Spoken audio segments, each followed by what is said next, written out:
À la bon sabon pour moun qui pas écouter conseil méchant yo, qui pas suivre exemple moun ka fait ça qui mal, qui pas chita ensemble avec moun ka passé bon Dieu dans bêtise, mais qui prend tout plaisir dans la loi Seigneur, qui prépasser dans tête li la journée ou la nuit.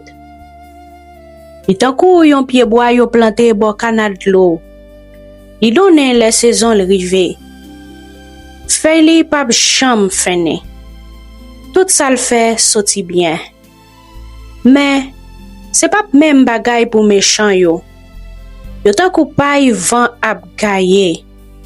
C'est peut-être ça. Jugement. Méchant yo pap ka lever tête yo devant bon Dieu. Moun qui fait mal yo pap chita ensemble ak moun qui fait bien yo.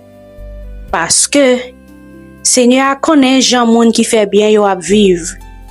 Mais Jean méchant yo ap vivre là, yo gen pour yo fini mal.